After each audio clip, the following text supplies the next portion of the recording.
तो आप ऐसा कीजिए, मंदिर तो निर्माण कीजिए, लेकिन उस मंदिर में हिंदुओं के सभी जातियों को प्रवेश एवं भगवान के दर्शन की अनुमति रखी है।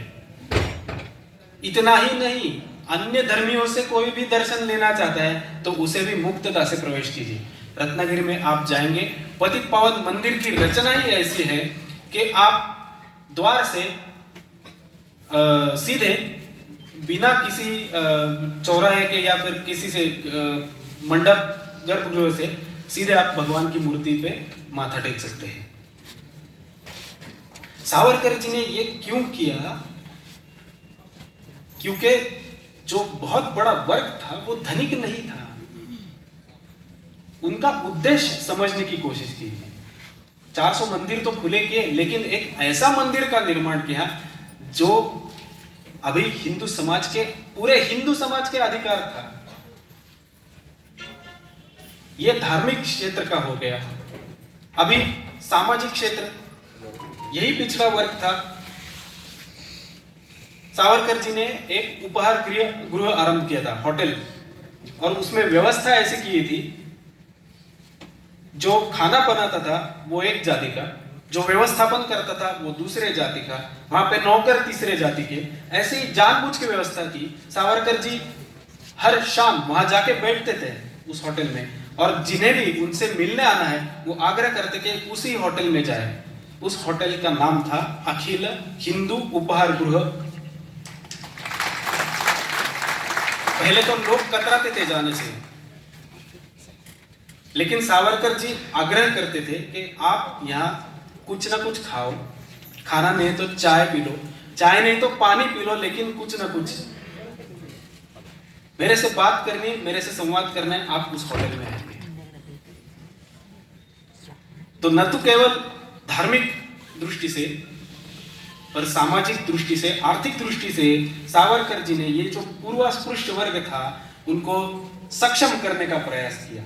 सावरकर जी ने अखिल हिंदू बैंड पथक का निर्माण किया था, और उनका आग्रह यह रहता था कि जो भी समारंभ हो उस पथक को आमंत्रित किया जाए बैंड वादन करने के लिए। वो भी पिछड़े जातियों का था, पूर्वास्पृश्य बंधुओं का था। ऐसे अनेक व्यवसाय सावरकर जी ने निर्माण कर दिए। सामूहिक भोजन, कोई भी समारंभ हो, वहां पे सावरकर जी और उनके साथी मिलके जाते थे और ऐसा आग्रह करते थे कि सभी जातियों के लोग एक साथ खाना खाने बैठेंगे। अभी पहले पहले तो लोगों में बहुत डर था, ये तो पाप हो रहा है, अगर हम दूसरी जाति के साथ खाना खाएंगे तो ये बहुत पाखंड हो जाएगा, ये बहुत पाप हो जाएगा। और सावरकर जी क्या करते थे, जो भी ऐसे सामूहिक भोजन में सहभागी होते थे उनके नाम दूसरे दिन न्यूज़पेपर में छपवा के लाते थे, तो लोगों को पता चलता था इसने पाप किया है। फिर क्या होता था कि उनके ऊपर सामाजिक बहिष्कार। सामाजिक बहिष्कार का अर्थ है उनकी कोई मदद नहीं करेगा, उनके सुख दुख में कोई नहीं आएगा, उनके घर कोई भी समारंभ हो उनके साथ कोई नहीं रहेगा। They were used to be isolated पूरे तरीके से। तो एक दो ऐसी घटना हुई, फिर सावरकर जी के पास वो चले गए और उन्होंने कहा कि हमसे तो बहुत बड़ा पाप हो गया है, सामूहिक भोजन में हम सम्मिलित हुए। तो सावरकर जी ने कहा, हिंदुओं की परंपरा है ना बहुत महान है, जहां पाप है ना वहां प्रायश्चित्त की भी व्यवस्था है, आप जाओ प्रायश्चित्त ले लो। तो वो व्यक्ति जाता था, प्रायश्चित्त लेता था, प्रायश्चित्त लेने के पश्चात उनके ऊपर से जो सामाजिक बहिष्कार है वो समाप्त हो जाता था। 2-3 महीने बाद फिर से सामूहिक भोजन का प्रसंग आता था, वही व्यक्ति सामूहिक भोजन में सम्मिलित होता था। हुआ ये, इस प्रकार से सावरकर जी ने दिखा दिया कि हम जो पाप पुण्य पाखंड इनकी चर्चा करते हैं वो कितनी अनावश्यक है। एक दूसरे साथ मिलके खाना खाने में हमारा कोई भी पाखंड नहीं होता, कोई भी पाप नहीं होता। और दूसरी बात यह रही कि जो भी कार्यकर्ता इस अभियान से जुड़ जाता था वो वहीं पे रहता था, उसका मनोबल नहीं टूटता था, अगले सामाजिक कार्य में वो हमेशा सम्मिलित होता था। शैक्षणिक क्षेत्र, वहां पे भी परिस्थिति कुछ ऐसी ही थी। पूर्वास्पृश्य बंधुओं में एक तो शिक्षण का प्रसार उतना था ही नहीं। जो भी आते थे, उस अभी 100 साल पहले के जो स्कूलें चलती थी, वो बेचारे एक कोने में शिक्षक उन्हें बिठाते थे। तो लोकल स्कूल बोर्ड नाम का एक बोर्ड था, उनके नियम तो केवल कागज पे थे उस जमाने में भी। उस लोकल स्कूल बोर्ड का नियम ऐसा था कि सभी जो छात्रगण है उनको एक साथ बिठाया जाए शिक्षा के लिए। किंतु कोई भी स्कूल इस नियम को फॉलो नहीं करता था। जो पूर्वास्पृश्य लड़के थे वो अलग बैठते थे। सावरकर जी जाके उनके मुख्याध्यापक से, जो भी उनके समिति के मेंबर हैं, उनसे मिलके उनसे आग्रह करते कि इन विद्यार्थियों को भी अपने साथ बिठाओ। कई बार तो लड़ने झगड़ने के प्रसंग भी हुए, हाथापाई भी हुई। और एक दिन तो ऐसा हो गया कि एक शिक्षक से सावरकर जी ने पूछा कि आप इनको क्यों दूर रखते हो, इनको दूर क्यों बिठाते हो? तो उस शिक्षक का उत्तर था कि वो बहुत अस्वच्छ रहते हैं, बच्चे बहुत अस्वच्छ रहते हैं। तो सावरकर जी ने कहा, अरे वो तो बच्चे हैं, वो तो अस्वच्छ ही रहेंगे। कोई भी छोटा बच्चा देख लो, वो मिट्टी में खेलता ही है, किंतु उसको स्वच्छ रखने का उत्तरदायित्व किस पे रहता है? माता पिता पे। और शिक्षक माता पिता के समान होता है। तो जितना उत्तरदायित्व आप उनके माता पिता का है, उतना ही उत्तरदायित्व आपका भी है कि उनको स्वच्छता सिखाना। और रही बात शारीरिक स्वच्छता की, तो वो तो क्या, वो आपने एक बार उनको सिखा दिया तो स्वच्छ रहना आरंभ कर देंगे, लेकिन आपके मन में जो अस्वच्छता है उसका क्या करें? सावरकर जी के इन प्रयासों को यश संपादित हुआ। 126 में से 122 शालाएं ऐसी थी जिन्होंने विद्यार्थियों को एक जगह सम्मिलित बैठना आरंभ कर दिया। एक नहीं, दो नहीं, 13 वर्ष के संघर्ष के बाद रत्नागिरी में प्रकट रूप से इस जाति भेद का दहन किया गया। हमें पता है रावण दहन करते हैं, रावण का पुतला बना के, वैसे ही उस राक्षसी का पुतला बनाया गया और उसको सार्वजनिक रूप से दहन किया गया। अकेला व्यक्ति अपने मातृभूमि के लिए क्या क्या कर सकता है? हमें पता है कि स्वातंत्र्य का अर्थ हम है कि ब्रिटिशों से स्वातंत्र्य, किंतु यहाँ विचार स्वातंत्र्य है, व्यक्ति स्वातंत्र्य है। और ये ना देने के वजह से एक बहुत बड़ा वर्ग हमसे पिछड़ा हुआ था, वो हिंदू परंपरा में पुनर्सम्मिलित हो गया, जाति भेद जाति द्वेष भूल के। 13 साल सावरकर जी ने संघर्ष किया इसके लिए। अब रही बात हिंदुत्व आइडियोलॉजी की,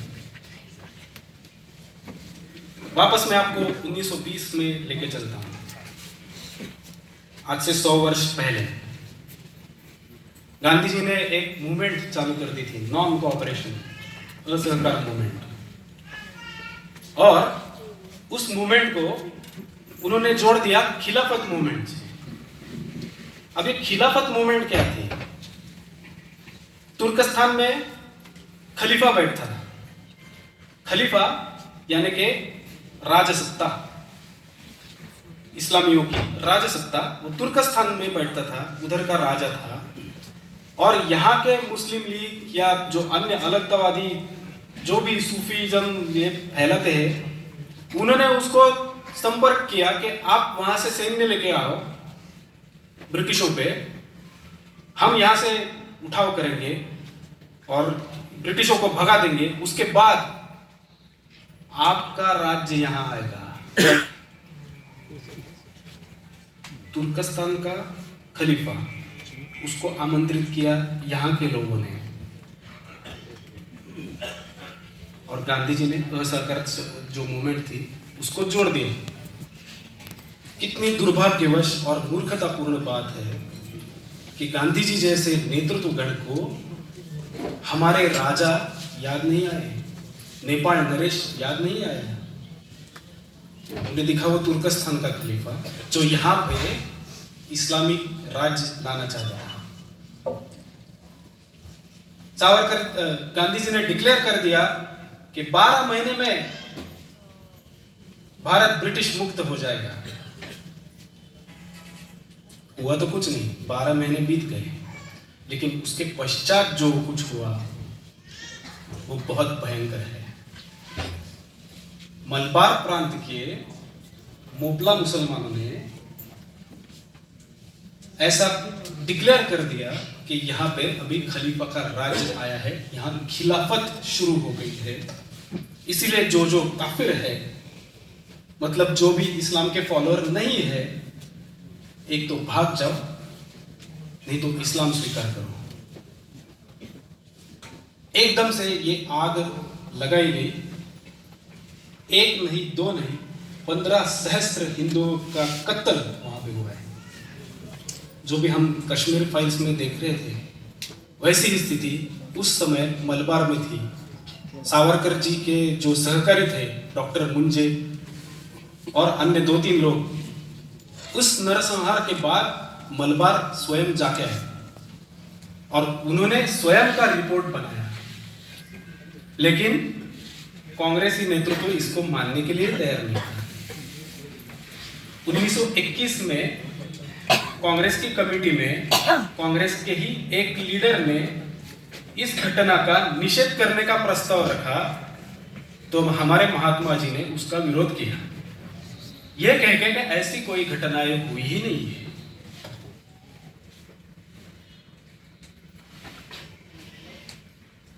यह था मुस्लिम लीग की मोडस ऑपरेंडी जिसको कहते हैं, उसका एक उदाहरण। ऐसी धर्मांध शक्तियां अलगतावाद इस भारत में फैला रही है, और केवल मुस्लिम लीग ही नहीं, यहां के मुस्लिम नेतागण, अन्य नेतागण जो स्कॉलर्स थे, जिन्होंने यहां पे यूनिवर्सिटी का निर्माण किया था, अलीगढ़ मुस्लिम यूनिवर्सिटी, उसके सर सैयद अहमद खान, उन्होंने अपने भाषण में कहा है कि अगर ब्रिटिश यहां से चले जाएंगे तो ऐसा भरोसा कौन रखता है कि ये दोनों वर्ग मिलकर सत्ता प्रस्थापित करेंगे। हमने इस भारत पे 700 वर्ष राज्य किया है, तो सत्ता तो हमें ही मिलनी चाहिए।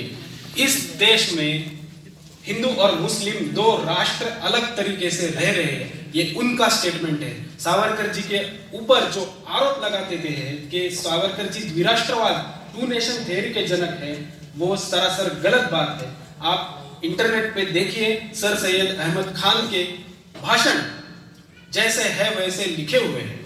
1888 से ये प्रयास पूर्णतः चालू है कि यहाँ के मुसलमानों में अलगतावादी भाव निर्माण हो, पाकिस्तान की ओर ये सब चल रहा था। ऐसी परिस्थिति, एक तरफ ब्रिटिश, हम कई बार सुनते हैं डिवाइड एंड रूल, ये ब्रिटिशों की पॉलिसी थी। उनको तो बहुत ही आसान था क्योंकि डिवीजन पहले से ही था, पहले से ही हुआ था। इनको तो सिर्फ अपीजमेंट करना था, और यही अपीजमेंट जो है वो कांग्रेस के लीडर्स ने भी शुरुआत कर दी। 2 बड़े नेता थे, और शौकत अली और मोहम्मद अली। इन्होंने क्या किया, कांग्रेस कमेटी का जब भी मीटिंग रहती थी तो उसका जो अंत होता था वो वंदे मातरम गीत से होता था। ये अली बंधुओं ने उस वंदे मातरम का विरोध कर दिया। दौर ऐसा चल रहा था कि एक भाषा राष्ट्रभाषा हो जाए, सर्वानुमति से वो हिंदी तय होने वाली। इन्होंने हिंदी का विरोध करना शुरू कर दिया, और गांधी जी ने मान्य कर लिया कि हिंदुस्तानी नाम की नई कोई भाषा आएगी। एक बहुत ही प्रसिद्ध भजन है, रघुपति राघव राजा राम, पतित पावन सीताराम। वो 2 जो दूसरी पंक्तियां है वो गांधी जी ने उसमें डाल दी है। मूल भजन में वो पंक्तियां ही नहीं है। एक जगह ब्रिटिश अपीजमेंट कर रहे हैं, दूसरे जगह कांग्रेस जो है, जो मुस्लिम लीग को जो चाहिए वो मान्य कर रही है। अब ऐसी परिस्थिति में हिंदू क्या करें? क्योंकि यह सरासर झूठ था कि 800 वर्ष इन्होंने हम पे ऊपर राज किया था। ये झूठ हमें फैलाया गया है। मोहम्मद हबीब और इरफान हबीब, ये दोनों पिता पुत्र ने मिलके जो भारत का जो इतिहास है ना, वो मुगलों का ऐसा ग्लोरीफाई करके बताया है कि बाकी कोई राजा महाराजा यहाँ पे थे ही नहीं, केवल मुगल थे। और उन्होंने यहाँ बहुत बड़ा क्रांतिकारी निर्माण किया, यहाँ बहुत अच्छी अच्छी वस्तुएं निर्माण की, और उसको भारत से कोई विरोध नहीं हुआ। ऐसे ही सब यहाँ के लक्षावधी हिंदुओं ने उनको सर के ऊपर बिठा लिया। ऐसा पूरा इतिहास इन दोनों पिता पुत्रों ने लिखा। और ये इरफान हबीब, मोहम्मद हबीब, वो नेहरू जी के ट्यूटर थे। ये सारी घटनाएं हो रही है, हिंदू जाति जाति में बट चुका है। अब व्याख्या करनी होगी, हिंदू शब्द की व्याख्या करनी होगी। हिंदू किसे कहा जाए? सावरकर जी ने व्याख्या करने से पहले हिंदू शब्द की 105 व्याख्याएं अस्तित्व में थी, लेकिन वो पूर्ण रूप से नहीं थी। किसी ने व्याख्या की, धेनुर्यस्य महामाता सवै हिंदू इति स्मृता। आज भी हम अगर अंडमान निकोबार या दूसरे कई जो वनवासी क्षेत्र है उसमें जाएंगे तो वो गाय काट के खाते हैं। तो जो गाय काट के खाते हैं वो इस व्याख्या से दूर हो गए। ऐसी आधी अधूरी व्याख्या का उपयोग ही नहीं है, क्योंकि हिंदू धर्म ऐसा एक शब्द नहीं है। सावरकर जी का कहना था, हिंदुओं के अनेक धर्म है। उस धर्म का अर्थ रहता है तत्वज्ञान। हिंदुओं के अनेक तत्वज्ञान है। हिंदू धर्म, हिंदू समय एक समूहवाचक शब्द जिसे कहते हैं वो हिंदू है। अनेक तत्वज्ञान आए यहां से। कई लोग शिव की पूजा करते हैं, कोई विष्णु भगवान की करते हैं, कोई कृष्ण को पूजता है, कोई गणपति को पूजता है, कोई देवी माता को करता है, कोई कुछ भी नहीं करता। किसी का पहरावा अलग है, किसी के खाने पीने की पद्धति अलग है। इतनी विविध परंपराएं हैं। ये हिंदुओं के तत्वज्ञान की बहुत सुंदरता है। इतना स्वातंत्र्य अन्य धर्मों में नहीं है। अब ऐसी विविधता जिस समाज में है, उनको उनका एकत्रीकरण कैसे करें? और उस समय भी बहुत एक गलत फहमी जिसको बोलते हैं मिसअंडरस्टैंडिंग ऐसी थी कि हिंदू शब्द का अर्थ होता है कि गुलाम, या फिर दूसरे समुदाय ने दिया हुआ शब्द है। सावरकर जी ने एक हिंदुत्व नाम का ग्रंथ लिखा। उसमें लिखा, हमारी संस्कृति, आप सभी जानते हैं कि सिंधु नदी के किनारे जो निर्माण हुई, जहां से विकसित हुई, सिंधु नदी के किनारे, उस प्रदेश को सिंधुस्थान कहा जाता था, सिंधु प्रदेश कहा जाता था। और उस समय हमारा व्यापार हुआ करता था, ट्रेडिंग विथ पर्शिया। तो पर्शिया का व्यापार जिन अन्य देशों से हो रहा था, उस पर्शियन लोगों ने हमारी पहचान अन्य जगत को सिंधु करके दी। ये सिंधु प्रदेश के रहने वाले रहिवासी है, इनका नाम है सिंधु। और जब जैसे जैसे हम आगे चलते गए तो सिंधु का हिंदू होता गया। सावरकर जी ने बहुत सटीक उदाहरण दिया है। एक शब्द रहता है सप्ताह, जिसका अर्थ है वीक, सप्ताह। उसका अपभ्रंशित रूप क्या है? हफ्ता। तो सप्ताह का हो गया हफ्ता। केसरी का कहीं जगह उल्लेख है केहरी, सरस्वती का हरहवती। तो स का ह हो जाता है, इसके लिए सिंधु का हिंदू हो गया। तो प्रथम दर्शनी यह शब्द भूगोलवाचक है, सिंधु प्रदेश के रहवासी, हिंदुस्तान के रहवासी वो हिंदू। उसमें ऐसा कुछ मानने की आवश्यकता नहीं है कि हिंदू का अर्थ दास है, गुलाम है। फिर सावरकर जी ने व्याख्या की, व्याख्या संस्कृत में है, आसिंधु सिंधु पर्यंता यस्य भारत भूमिका पितृभू पुण्यभूश्चैव स वै हिंदू इति स्मृतः। हमारी तत्वज्ञान, हमारे परंपरा, हमारे खाने पीने की रुचियों में अलग अलग विविधता दिखाने वाले हिंदुओं को एक करने के लिए ये बहुत ही सुंदर व्याख्या है। आ सिंधु सिंधु पर्यंता, इसका अर्थ है सिंधु नदी के उगम से सिंधु तक, समुद्र तक जो भी ये विशाल भारत भूमि है, वो जिसकी पितृभूमि है एवं पुण्य भूमि है, वो हिंदू कहलाता है। बहुत बड़ा अर्थ है। पितृभू और पुण्य भू दोनों निकष। पितृभू का अर्थ है मेरे पूर्वजों की भूमि। अब मेरे पूर्वज कौन? मेरे पिता, मेरे दादा, परदादा, जिन ऋषि मुनियों ने मेरी संस्कृति सिंधु नदी के तट पे निर्माण की, वो मेरे पूर्वज है। उनका जो रक्त है वो मेरा ही रक्त है, हमारी वंश परंपरा है। इसलिए उनकी जो भूमि, उनका जो अधिकार इस भूमि पे है, उतना ही मेरा अधिकार है, क्योंकि मैं उनका वंशज हूं। आप सभी ने रामायण महाभारत पढ़ा होगा। हम सब व्यास मुनि का नाम लेते हैं। व्यास मुनि पराशर मुनि के पुत्र थे और पराशर मुनि का विवाह कोलिन हम कहते हैं, फिशरमैन। तो उस समय कहां थी जाति, कहां जाति व्यवस्था थी? उनमें जो रक्त बह रहा है वो मुझ में वही रक्त है।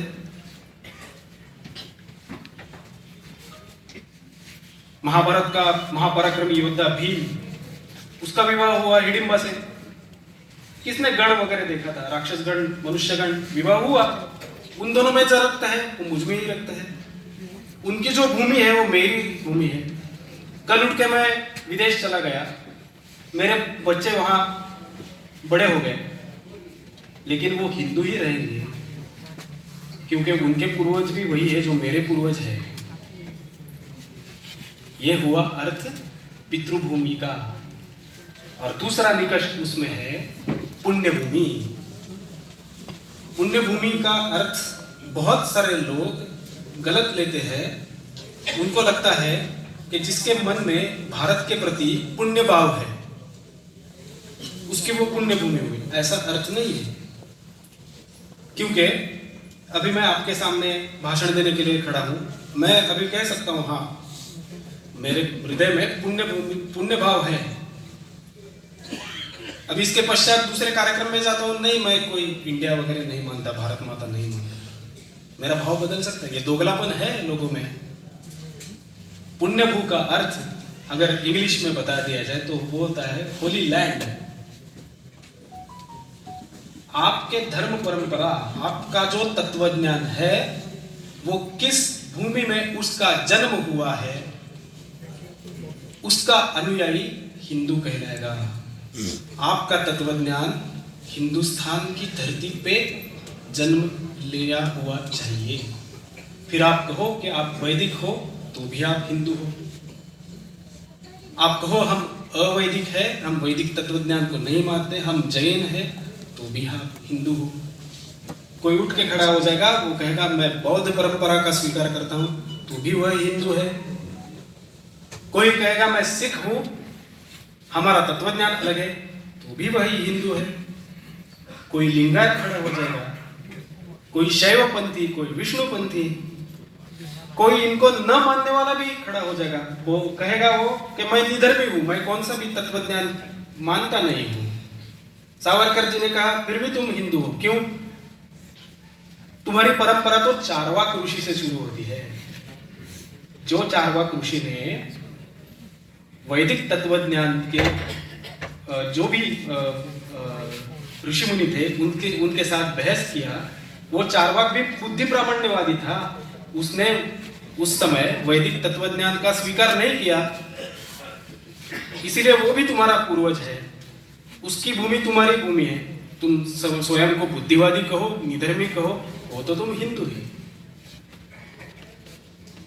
सावरकर जी के व्याख्या से होता है यह कि सभी आराधना करने वाले, आराधना न करने वाले, खाने पीने की अलग अलग परंपरा रखने वाले, अलग अलग तत्वज्ञान रखने वाले सभी हिंदुओं का तो आदर भाव होता है, उनमें झगड़ा नहीं होता, केवल वो हिंदू करके, हिंदू मात्र करके वो एक हो जाते हैं।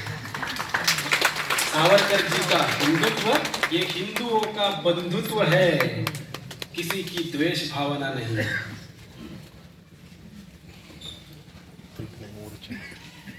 हिंदू सारे एक हैं, हमारे बंधु भाव हैं एक दूसरे में। कहीं हम दूसरे गांव में चले जाते हैं तो हम कहते हैं कि मेरा भाई यहाँ रहता है, हमारे रक्त का नाता है, यही हिंदू भाव है। दूसरा भाग उसमें यह है कि एक बार हमने सिद्ध कर लिया कि हिंदू एक हम कर सकते हैं। अभी हिंदुत्व कैसे है? हिंदुओं का एकत्व। और दूसरा निकष उसका यह है, दूसरा भाग उसका यह है कि हिंदुओं के न्याय, राजकीय अधिकारों का रक्षण। यह सावरकर जी का हिंदुत्व है। हिंदुओं का एकत्व कर सकते हैं, कैसे कर सकते हैं? मैंने कहा समान रक्त है, इतना ही नहीं, हमारा इतिहास भी समान है। हम सिख धर्मगुरु के बलिदान को कैसे भूल सकते हैं? महाराणा प्रताप जिन्होंने अकबर के विरुद्ध अकेला जो खड़ा हो गया, 22 साल उसने रण लड़ा, उसके हम कैसे भूल सकते हैं? हम अहोम साम्राज्य को कैसे भूल सकते हैं?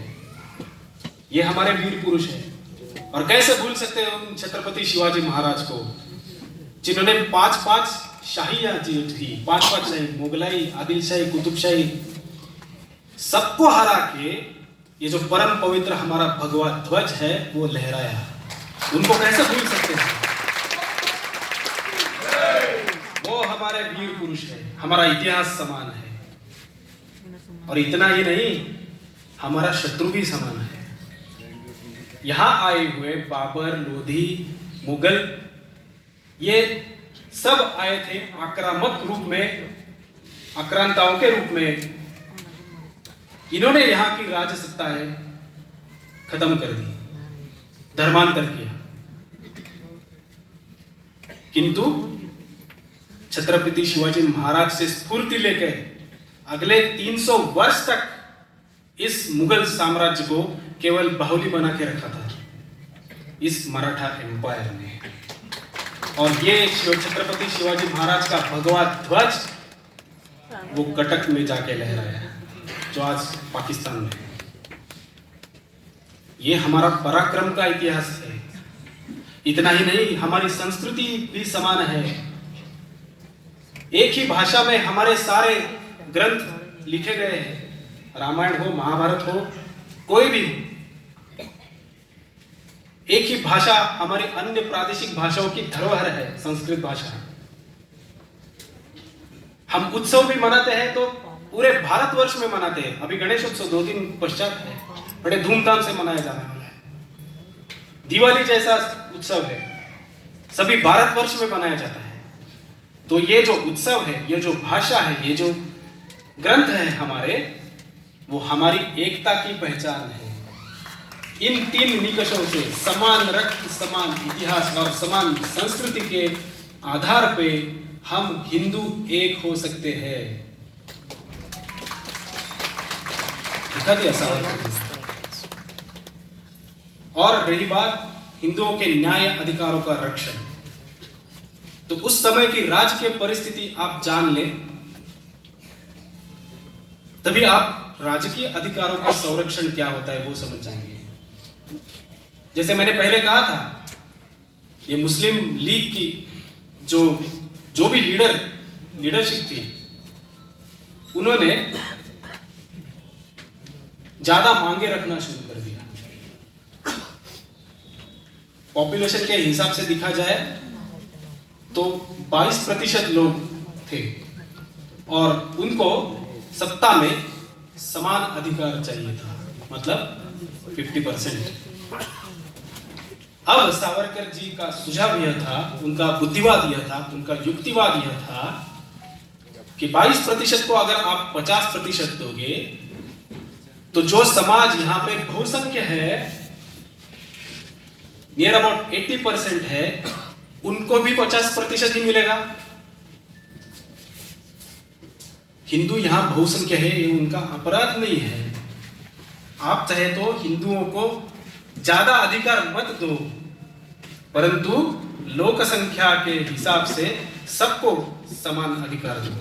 Savarkar ji was secular in this sense, he never did Muslim appeasement, जो कांग्रेस ने आरंभ कर दिया था। सावरकर जी को पता था सावरकर इस अपीजमेंट का जो नतीजा होने वाला था वो पाकिस्तान के रूप में आएगा। 1929 के कांग्रेस के कमेटी का जो रेजोल्यूशन है वो आप देखेंगे तो उसमें कहते हैं यहां रहने वाले जो भी अल्पसंख्यक है उनकी सभी इच्छाएं जब तक पूर्ण नहीं होती तब तक कांग्रेस नई राज्य घटना को स्वीकार ही नहीं करेगी। अब सावरकर जी जैसे व्यक्ति ने क्या करना चाहिए? ये हिंदुओं के अधिकारों का दमन नहीं था, अल्पसंख्यक वर्ग को स्पेशल इलेक्टोरेट्स, अलग मतदार संघ, जहां से केवल अल्पसंख्यक समुदाय के प्रतिनिधि चुन के आ सकते हैं और ओपन में से भी आ सकते हैं। क्या ये हिंदुओं के ऊपर अन्याय नहीं था? और हुआ भी वैसे ही। 1945-46 के इलेक्शंस में 492 सीट्स थे इस स्पेशल इलेक्टोरेट्स में, जिसमें से 429 सीट्स पे मुस्लिम लीग चुन के आई है। पाकिस्तान का निर्णय उसी दिन बन गया था। सावरकर जी को बहुत ही दुख हुआ था जब ये पार्टीशन हुआ था। सावरकर जी ने पूरा प्रयास कर दिया था। एक मूवमेंट थी, हम सब लोग सुनते हैं जिसके बारे में, क्विट इंडिया मूवमेंट, जो आरंभ करने से पहले ही विवादित रूप में थी, क्योंकि मौलाना आजाद और जवाहरलाल